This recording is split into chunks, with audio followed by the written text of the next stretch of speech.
Good morning friends, welcome back to my YouTube channel. पिछले video में हम लोगों ने डिज़ाइन टैब के बारे में अच्छे से पढ़ लिया था। इस वीडियो में हम लोग लेआउट टैब के बारे में जानेंगे। तो चलिए वीडियो स्टार्ट करते हैं। वीडियो स्टार्ट करने से पहले आप सभी इस चैनल को सब्सक्राइब कर दीजिए, वीडियो को लाइक कर दीजिए और अपने दोस्तों में शेयर कर दीजिए ताकि मैं और भी अच्छी अच्छी वीडियो आप लोगों के लिए बना सकूँ। तो चलिए फ्रेंड्स, लेआउट टैब के बारे में जानते हैं। इसमें 3 ग्रुप होते हैं, पहला पेज सेटअप का, दूसरा पैराग्राफ का और तीसरा अरेंज का। तो सबसे पहले हम लोग पेज सेटअप से स्टार्ट करते हैं। पेज सेटअप का हमारे एमएस वर्ड में बहुत ही ज़्यादा इम्पोर्टेंस होता है। अगर हम पेज सेटअप नहीं जानते हैं तो हम एमएस वर्ड का अच्छे से यूज़ नहीं कर पाएंगे। मान लीजिए कि हमारा प्रिंटर दूसरे टाइप का है, हम पेज सेटअप दूसरे टाइप का कर लेते हैं, तो अगर हम प्रिंट निकालना तो हमारा पेज कट सकता है या हमारा जो टेक्स्ट है वो भी कट सकता है। अगर हम पेज सेटअप अच्छे से जानते हैं तो हमें एमएस वर्ड यूज़ करने में कोई दिक्कत नहीं होगी। अगर हम एमएस वर्ड पे यूज़ करते हैं तो सबसे पहले हम लोग को लेआउट टैब में आना पड़ता है और पेज सेटअप करना सबसे ज़रूरी होता है। तो चलिए इसी के साथ हम इसको जानते हैं। इसमें जो पहला ऑप्शन आता है वो हमारा मार्जिन का होता है। अब मार्जिन के बारे में हम लोग अच्छे से पहले समझेंगे। आप लोग देख सकते हैं मैंने ये 4 पेज का एक डॉक्यूमेंट्स बनाया है। इसमें जो साइड साइड में वाइट पेज बचे हैं इसको हम लोग मार्जिन कहते हैं। आप लोगों को याद होगा, आप लोग जब कॉपी यूज़ करते होंगे तो जो कॉपी का साइड साइड का पेज रहता है उसे हम लोग चौथाई के नाम से जानते थे। वही चीज़ कंप्यूटर में हम लोग मार्जिन के नाम से जानते हैं। तो चलिए अब हम लोग इसे लगाना सीखेंगे। तो हम लोग ड्रॉप डाउन लिस्ट पे क्लिक करते हैं। आप लोग देख सकते हैं यहाँ पे पहले से ही कुछ स्टाइल दिया हुआ है मार्जिन का। हम लोग को जैसा चाहिए हम लोग यहाँ से ले सकते हैं। लेकिन अगर हम अपना खुद का मार्जिन कस्टमाइज़ करना चाहते हैं तो हम यहाँ पे कस्टम ग्रुप पे क्लिक करेंगे और आप लोग देख सकते हैं मार्जिन लिखा हुआ है। टॉप से हमको जितना मार्जिन चाहिए, बॉटम से हमको जितना मार्जिन चाहिए, लेफ़्ट से जितना मार्जिन चाहिए या फिर राइट से जितना मार्जिन चाहिए हम लोग यहाँ से आसानी से ले सकते हैं। चलिए हम आपको लेफ़्ट से कुछ मार्जिन लेके दिखाते हैं। यहाँ पे हम कुछ मार्जिन ले लिए हैं। ओके करेंगे तो आप लोग ध्यान से देखिएगा, लेफ़्ट साइड में हमारा मार्जिन बढ़ जाएगा। अब एक बात का हमेशा ध्यान रखिएगा, जैसे हम मार्जिन यहाँ पे बढ़ाते हैं तो हमारा टेक्स्ट को पेज का कमी पड़ जाता है। जब हमारे टेक्स्ट को पेज का कमी पड़ेगा तो अपने आप एक पेज एक्स्ट्रा आ जाएगा और हमारा टेक्स्ट बचा हुआ इस पेज पे आ जाएगा। फिर से हम लोग टीनी एरो पे क्लिक करेंगे, कस्टम मार्जिन पे जाएंगे। इसके बाद देख सकते हैं आप आता है गटर और गटर पोजीशन। तो इसका यूज़ हम लोग करना सीखेंगे। तो इसका यूज़ करने से पहले हम लोग इसके बारे में जानते हैं। जैसे आप लोग देखे होंगे कॉपी में हमारा रिंग लगा हुआ आता है कॉपी, या फिर कोई कॉपी होता है सिला हुआ साइड में रहता है। तो उस कॉपी के लिए हम लोगों को साइड में एक्स्ट्रा पेज का ज़रूरत पड़ता है। तो वो हम लोग कहाँ से लाते हैं? जब हम लोग किताब बनाते हैं या फिर कॉपी बनाते हैं तो हम लोग मार्जिन से यहाँ गटर जो यहाँ ऑप्शन है यहाँ से हम लोग एक्स्ट्रा उसको रख लेते हैं कि अगर हम लोग सिलाई करें या फिर रिंग लगाएं तो वो पेज अपने आप कवर कर ले। जैसे जैसे हम यहाँ पे गटर इंक्रीज़ करेंगे, यहाँ पे प्रीव्यू में आप लोग देख सकते हैं एक्स्ट्रा पेज आते जाएगा। जितना हम लोग बढ़ाएंगे उतना एक्स्ट्रा पेज आएगा। अब देखिए गटर पोजीशन है लेफ़्ट से और टॉप से। आप लोग कॉपी में अधिकतर कॉपी में देखे होंगे कि लेफ़्ट से लगा रहता है स्प्रिंग, लेकिन अगर पेंटिंग वाला कॉपी लेते हैं या फिर हम लोग किसी दुकान पे जाते हैं वहाँ बिल आता है तो वो टॉप से लगा रहता है। तो हम लोग को जिस टाइप का बनाना है हम लोग उस टाइप का यहाँ से ले लेंगे। फ़िलहाल मैं लेफ़्ट का ले लेती हूँ। यहाँ से ओके कर देंगे। हम जैसे ही ओके करेंगे आप लोग देख सकते हैं यहाँ पे एक्स्ट्रा पेज आ गया है। तो हम इसको यूज आसानी से कर सकते हैं। इसके बाद हमारा मार्जिन में एक और ऑप्शन आता है, हम लोग कस्टम मार्जिन पे क्लिक करेंगे। आप लोग यहाँ से देख सकते हैं अप्लाई टू होल डॉक्यूमेंट लिखा है, दिस पॉइंट फॉरवर्ड लिखा है। अप्लाई टू होल डॉक्यूमेंट करेंगे तो हमारे पूरे डॉक्यूमेंट में जो मार्जिन हम लोग सेट करेंगे वो लग जाएगा। लेकिन हम लोग दिस पॉइंटेड फॉरवर्ड करेंगे तो मान लीजिए हम फर्स्ट पेज पे क्लिक करके और दिस पॉइंटेड फॉरवर्ड करके तब हम लोग मार्जिन अप्लाई करेंगे तो पेज नंबर 1 को छोड़ के बाकी सब पे वो हमारा मार्जिन अप्लाई होगा। इसके आगे भी इसमें कुछ होता है जो मैं आप लोगों को बताऊंगी, आप लोग थोड़ा ध्यान से देखिएगा। मैं चाहती हूँ कि ये जो 2 नंबर पेज है इस दोनों पे अलग मार्जिन लगे और इस दोनों पे अलग मार्जिन लगे। तो चाहूँ तो मैं द पॉइंट फॉरवर्ड करके बना सकती हूँ, लेकिन अगर मुझे सेक्शन अलग करके बनाना है तो उसे भी मैं आसानी से बना सकती हूँ। तो चलिए मैं उसे बना के आप लोगों को दिखाती हूँ। तो सबसे पहले हम लोगों को अपने पेज को सेक्शन में बांटना होगा। तो इसके लिए क्या करेंगे, जहाँ से भी हम लोग को सेक्शन में बांटना है उस पेज के सबसे लास्ट में आएंगे, ब्रेक पे क्लिक करेंगे और यहाँ पे आप लोग देख सकते हैं नेक्स्ट पेज है, नेक्स्ट पेज पे क्लिक करेंगे। अब आप लोग देखेंगे कि कोई चेंज नहीं हुआ, ये कैसे सेक्शन में बट गया। तो हम लोग हेडर पे डबल क्लिक करेंगे। आप लोग को बताया था मैंने, हेडर लाने के लिए हम लोग डबल क्लिक से भी जल्दी से ला सकते हैं। आप लोग अब देखिएगा हेडर के बगल में सेक्शन 1 आ गया, सेक्शन 1 आ गया। और अब मैंने यहाँ पे रख के क्लिक किया था तो ये सेक्शन 2 में बट गया और ये सेक्शन 2 में बट गया। अब हम लोग चाहें तो इस पर आसानी से मार्जिन लगा सकते हैं। इसके बाद हम लोग फिर से मार्जिन पे क्लिक करेंगे, कस्टम मार्जिन पे जाएंगे और यहाँ से हम लोग दिस सेशन सेलेक्ट करेंगे। अब ये ध्यान रहे कि अगर हमारा जिस भी पेज में कर्सर होगा उस सेक्शन में हम आसानी से अपना कोई भी मार्जिन लगा सकते हैं। जैसे मान लीजिए हम लोग सेकंड सेक्शन में कहीं भी अपना कर्सर लाते हैं और अब मार्जिन पे क्लिक करके कस्टम मार्जिन पे क्लिक करते हैं। अब आप लोग देखिएगा यहाँ पे ऑटोमेटिक आ जाएगा अप्लाई टू दिस सेक्शन। यहाँ से हम लोग को जो भी मार्जिन चाहिए यहाँ से हम ले लेंगे। मान लीजिए मैं यहाँ से टॉप मार्जिन ले लेती हूँ, टॉप मार्जिन लेके यहाँ से ओके करूँगी। आप लोग देख सकते हैं कि ये जो हमारा 2 पेज है इस पे हमारा मार्जिन लग गया है, लेकिन ये जो सेक्शन था इसमें हमारा मार्जिन नहीं लगा है।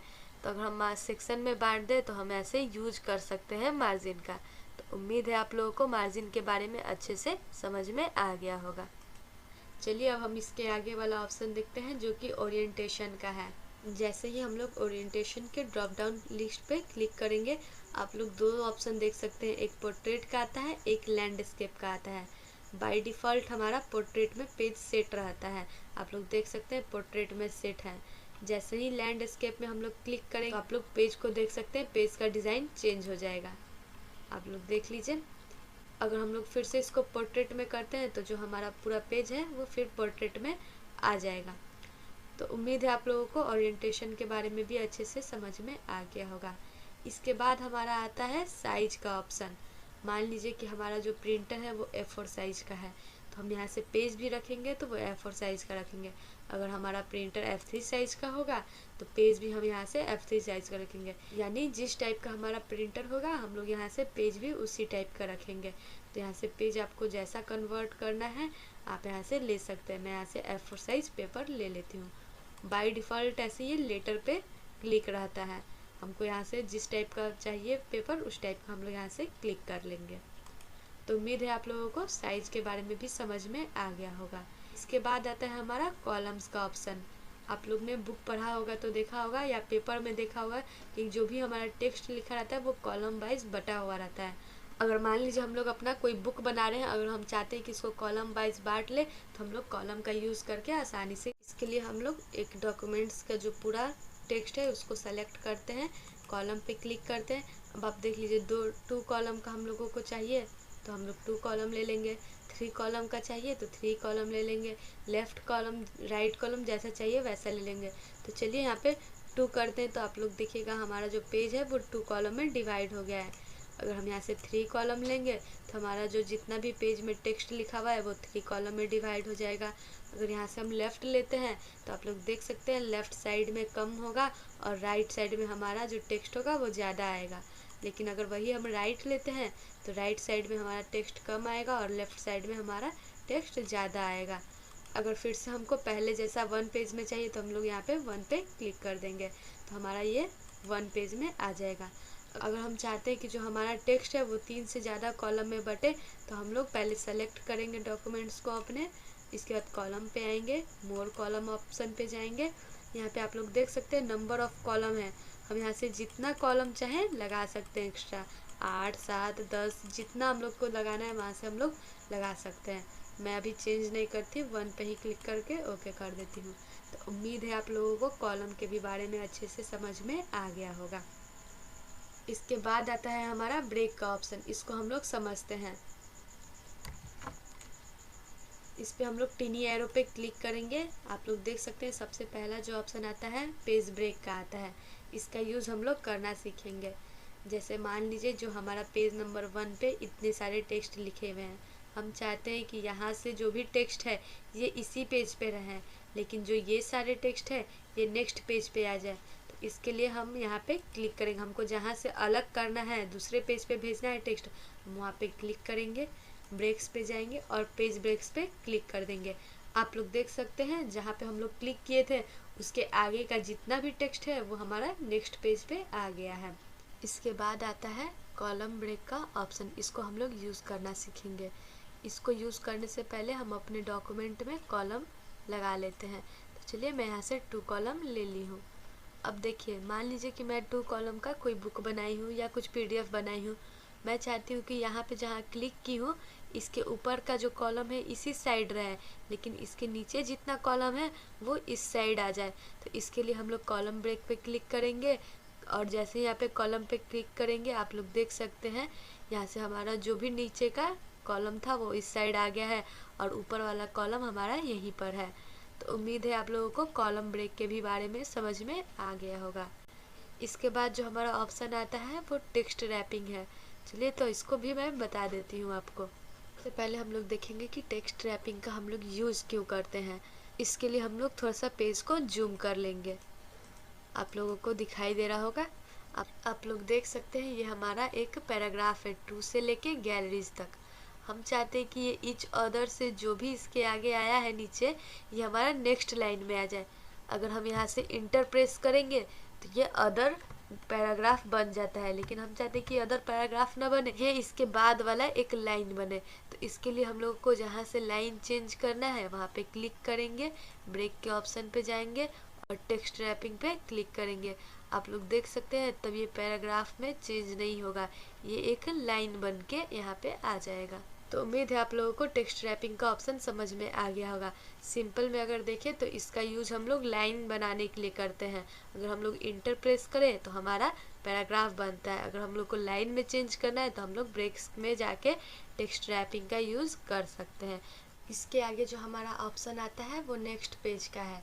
तो इसे मैंने आप लोगों को मार्जिन में बता चुका है अच्छे से कि हम लोग इसका यूज सेक्शन में अपने पेज को बांटने के लिए करते हैं। तो ये भी आप लोगों को समझ में आ गया होगा। इसके बाद आता है हमारा कंटिन्यूअस का ऑप्शन। इसको हम लोग जब आगे आप लोगों को लाइन नंबर बताएंगे तब इसको अच्छे से समझा देंगे। इसके बाद आता है आपका इवन पेज और ऑड पेज। इसको हम लोग अच्छे से समझेंगे। सबसे पहले हम लोग इवन पेज को देखते हैं, ध्यान से आप लोग देखिएगा।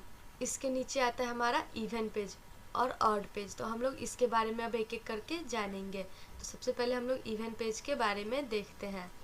तो आप सभी देख सकते हैं कि हमारा 4 पेज का यहाँ पे डॉक्यूमेंट्स बना है।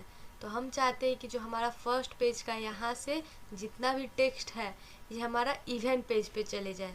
अब आप लोगों को तो ये नहीं बताना पड़ेगा ना कि इवन पेज क्या होता है और ऑड पेज क्या है, आप लोग को समझ में आता ही होगा। तो देखिए कि हम यहाँ पे क्लिक करे हैं, हम चाहते हैं कि जो हमारा इतना जो टेक्स्ट है ये हमारा इवन पेज पे चले जाए। तो इसके लिए हम लोग ब्रेक पे क्लिक करेंगे और इवन पेज पे क्लिक करेंगे। आप लोग ध्यान से इस नंबरिंग को देखिएगा। जैसे ही हम इवन पेज पे क्लिक करेंगे आप लोग देख सकते हैं हमारा 2 एक इवन नंबर है और हमारा इवन पेज पे बाकी का टेक्स्ट आ चुका है, यहाँ से कट गया है। अगर हम फिर चाहते हैं कि हमारा यहाँ से जो टेक्स्ट है फिर इवन पेज पे जाए तो फिर से आप लोग ध्यान से देखिएगा। जैसे ही हम इवन पेज पे क्लिक करेंगे अब आप लोग देखिएगा 2 से डायरेक्ट ये 4 पे आ गया है। तो उम्मीद है आप लोगों को इवन पेज के बारे में समझ में आ गया होगा। तो चलिए फिर से मैं इसे Ctrl Z करके अंडू कर देती हूँ। ये हमारा अंडू का शॉर्टकट की होता है। जैसे हम लोग इवन पेज का यूज़ किए थे सेम वैसे ही हम लोग ऑड पेज का यूज करेंगे। इवन पेज पे क्या था कि अगर हम कोई टेक्स्ट को सेलेक्ट करके इवन पेज पे क्लिक करते हैं तो वहाँ से टेक्स्ट हमारा इवन पेज पे जाते जाएगा, लेकिन अगर वही हम टेक्स्ट को ऑड पेज पे भेजते हैं तो वो ऑड पेज पे जाएगा। जैसे 1 खुद एक ऑड नंबर है, यहाँ पे हम सेलेक्ट करते हैं और चाहते हैं कि ये जो इसके बाद का पैराग्राफ है या टेक्स्ट है ये हमारा ऑड पेज पे जाए। तो इसके लिए हम लोग ब्रेक पे क्लिक करेंगे और ऑड पेज पे क्लिक करेंगे। आप लोग देख सकते हैं 1 के बाद डायरेक्ट ये 3 पे आएगा क्योंकि 3 भी एक ऑड नंबर है। तो उम्मीद है आप लोगों को ब्रेक ऑप्शन के बारे में अच्छे से समझ में आ गया होगा। इसके बाद जो हमारा ऑप्शन आता है वो लाइन नंबर का है। तो चलिए हम लोग लाइन नंबर के बारे में जानेंगे। लाइन नंबर नाम सुन के आप लोगों को पता चल रहा होगा कि लाइन में हम लोग नंबर लगाने का इसे यूज़ करते हैं। तो देखिए इस पर हम लोग टीनी एरो पे क्लिक करेंगे। हमारे लाइन में किसी भी लाइन में कोई नंबर नहीं है तो यहाँ पे नन पे बाय डिफ़ॉल्ट है। अगर हम कंटिन्यूअस करेंगे तो आप लोग देख सकते हैं ये हमारा 4 पेज का जो डॉक्यूमेंट है सब में लाइन से हमारा नंबर लग जाएगा। इसको हम सेलेक्ट करते हैं पूरे टेक्स्ट को, यहाँ पे लाइन नंबर पे क्लिक करते हैं और कंटिन्यूअस करते हैं। आप सभी देखेंगे यहाँ से स्टार्ट हो गया है। इसको थोड़ा जूम करके आप लोगों को दिखा देते हैं।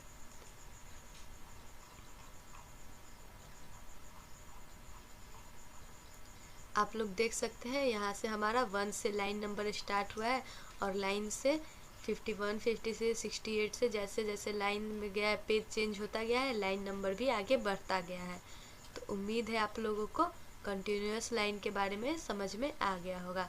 इसके बाद हम लोग बात करते हैं रीस्टार्ट ईच पेज। इसके लिए थोड़ा सा हम लोग अपने पेज को छोटा करते हैं। इसके बाद आप लोगों को आसानी से समझ में आएगा। तो चलिए मैं इसे इतना ही छोटा करती हूँ, ज़्यादा छोटा नहीं करती ताकि आपको नंबर भी न दिखाई दे। इसके बाद हम लोग लाइन नंबर पे क्लिक करेंगे और हम लोग रीस्टार्ट ईच पेज पे क्लिक करेंगे। आप सभी देख सकते हैं हमारा जितना भी पेज है सब पे 1 से लाइन नंबर आया है। लेकिन हम लोग कंटिन्यूअस में देखे थे तो जैसे यहाँ पे 33 है तो यहाँ पे 34 से स्टार्ट हुआ था। लेकिन वही अगर इस पेज का बात करें तो यहाँ पे 1 से स्टार्ट हुआ है 33 तक है, फिर इसमें 1 से स्टार्ट हो गया है। तो ये भी आप लोगों को समझ में आ गया होगा। अब इसके बाद है रीस्टार्ट ईच सेक्शन। इसको हम लोग अच्छे से समझते हैं, इसलिए फिर से हम इसको नन पे क्लिक कर देते हैं। अब हम लोग को इस थोड़ा सा पेज को अपने जूम करते हैं और जूम पे आप लोग यहाँ पे आसानी से आप लोगों को दिख रहा होगा। इसके यूज से पहले हम आपको यहाँ पे जो कंटिन्यूअस का ऑप्शन हम ड्रॉप किए थे ये आपको समझा देते हैं। तो देखिए फ्रेंड्स, इसको हम लोग मान लीजिए कि हमारा कितना पैराग्राफ है, 3 पैराग्राफ है। 3 पैराग्राफ है, यहाँ से हम एक और पैराग्राफ कंटिन्यूअस से बना देते हैं। यहाँ पे ब्रेक पे क्लिक करेंगे, कंटिन्यूअस पे क्लिक करेंगे तो आप लोग देख सकते हैं यहाँ से हमारा एक नया पैराग्राफ बन चुका है। अब आप लोग सोचेंगे कि जब पैराग्राफ ही बनाना था तो हम इंटर करके भी बना सकते थे, तो अब अगर हम लाइन नंबर लगाएंगे तो इस पर इफेक्ट पड़ेगा। तो देखिए यहाँ पे लाइन नंबर पे क्लिक करते हैं। पहले हम ये चारों पैराग्राफ को सेलेक्ट करते हैं, लाइन नंबर पे क्लिक करते हैं। अब हम रीस्टार्ट ईच सेक्शन पे क्लिक करेंगे। आप सभी देख सकते हैं ये पैराग्राफ में 4 तक नंबर लाइन है, फिर ये पैराग्राफ में 5, 6 आ गया है। यहाँ से हम कंटिन्यूअस का यूज़ करके पैराग्राफ बनाए थे तो फिर से यहाँ पे न्यू पैराग्राफ 1 से स्टार्ट हुआ है। तो आप लोग देखेंगे जो यहाँ पे ब्रेक में नेक्स्ट पेज का है ये हमारा पेज में सेक्शन लगाता है, लेकिन अगर ये कंटिन्यूअस का है तो ये हमारा लाइन में सेक्शन में बांटता है। तो ये दोनों के बारे में आपको अच्छे से अब समझ में आ गया होगा और उम्मीद है आप लोगों को रीस्टार्ट ईच सेक्शन के भी बारे में अच्छे से समझ में आ गया होगा। के बाद आता है हमारा सप्रेस फॉर करेंट पेज। अब देखिए हम लोग अपने पूरे पेज में लाइन नंबर लगा दिए हैं। लाइन नंबर लगाने के बाद हमें याद आया कि हमको इस पैराग्राफ में लाइन नंबर नहीं लगाना है, तो हम इसको सेलेक्ट करेंगे, लाइन नंबर पे क्लिक करेंगे, सप्रेस फॉर करेंट पैराग्राफ पे क्लिक करेंगे। अब आप लोग देखिएगा यहाँ पे 12 है और यहाँ से 13 स्टार्ट हो गया है। इसको हम थोड़ा जूम कर दे रहे हैं ताकि आप लोगों को अच्छे से दिखेगा। आप लोग को देख सकते हैं यहाँ पे 11 के बाद 12 है और इसके बाद फिर 13 से स्टार्ट हुआ है। तो उम्मीद है आप लोगों को सप्रेस फॉर करेंट पेज के भी बारे में समझ में आ गया होगा। इसी के साथ हमारा जो पेज सेटअप का ग्रुप है वो समाप्त होता है। इसके बाद आता है हमारा पैराग्राफ ग्रुप। अब हम लोग इंडेंट के बारे में जानेंगे। तो यहाँ पे आप लोग देख सकते हैं लेफ्ट और राइट इंडेंट है। तो इसको हम लोगों ने होम टैब में भी पढ़ा था।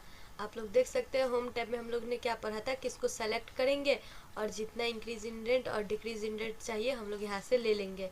इसमें कोई नंबर फिक्स नहीं होता है, जितना आएगा बाय डिफ़ॉल्ट उतना हम लोगों को यूज़ करना पड़ेगा।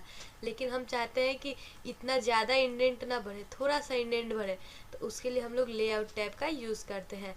यहाँ पे सेलेक्ट कर देंगे, जितना हम लोग को इंडेंट चाहिए उतना इंडेंट हम लोग यूज़ कर लेंगे। देख सकते हैं आप थोड़ा थोड़ा इंडेंट यहाँ पे यूज़ हो रहा है। अगर राइट साइड से चाहिए तो हम लोग राइट साइड से भी यूज़ कर लेंगे। ये जो फंक्शन था ये हमारा होम टैब में नहीं था राइट साइड से करने वाला। तो उम्मीद है आप लोगों को ये भी समझ में आ गया होगा। इसके बाद हमारा स्पेसिंग का ऑप्शन आता है।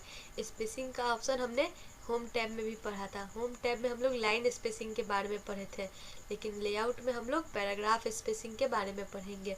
जैसे मान लीजिए ये हमारा 2 पैराग्राफ हुआ, इसको सेलेक्ट करते हैं। अगर हम बिफोर करेंगे तो हमारा पैराग्राफ से पहले स्पेस लेगा। आप लोग देख सकते हैं पैराग्राफ है उसके पहले स्पेस ले रहा है, इसे फिर हम पहले जैसा कर दे रहे हैं। अब इसके बाद आता है आफ्टर। आफ्टर में क्या करेंगे, देखिए बिफोर में था कि हमारा जो ये पैराग्राफ है इससे पहले स्पेस ले रहा था। आफ्टर में जैसे ये पैराग्राफ यहाँ पे ख़त्म होता है तो अब इसके बाद में स्पेस लेगा। तो देखिए यहाँ से भी हम इंक्रीज कर देते हैं, आप लोग को दिख रहा होगा कि बाद में स्पेस ले रहा है। तो ये होता है बिफोर और आफ्टर स्पेसिंग का यूज़। तो उम्मीद है आप लोगों को पैराग्राफ ग्रुप भी अच्छे से समझ में आ गया होगा। इसके बाद आता है हमारा अरेंज ग्रुप। अब अरेंज ग्रुप का भी यूज़ हम बता देते हैं। जैसे मान लीजिए इंसर्ट टैब में गए, कुछ शेप हम यहाँ से इंसर्ट करते हैं अपने डॉक्यूमेंट में। अब जैसे ही हम शेप इंसर्ट करेंगे तभी ये हमारा हाईलाइट होगा, वरना ये हाईलाइट नहीं होता है। जैसे मान लीजिए हम यहाँ पे क्लिक कर दें तो आप सब देख सकते हैं यहाँ पे कोई हाईलाइट नहीं है। फिर अगर हम शेप को सेलेक्ट करेंगे तो ये हाईलाइट होगा। अगर हम शेप को सेलेक्ट करते हैं या फिर हम शेप को इंसर्ट करते हैं तो आप देखेंगे कि फॉर्मेट टैब यहाँ पे बढ़ जाता है। जो ऑप्शन वहाँ पे अरेंज में है सेम वही ऑप्शन भी यहाँ पे अरेंज में दिया गया है। तो मैं आप लोगों को पहले भी बता चुकी हूँ कि जब मैं फॉर्मेट टैब का एक अलग वीडियो बनाऊंगी तो मैं आप लोगों को समझा दूंगी। जब मैं उस समय समझाऊंगी तो आप लोगों को अच्छे से समझ में आएगा। तो इसी के साथ हमारा आज का वीडियो समाप्त होता है। वीडियो अगर अच्छा लगे तो चैनल को सब्सक्राइब कीजिए, वीडियो को लाइक कीजिए और अपने फ्रेंड में अधिक से अधिक शेयर कीजिए।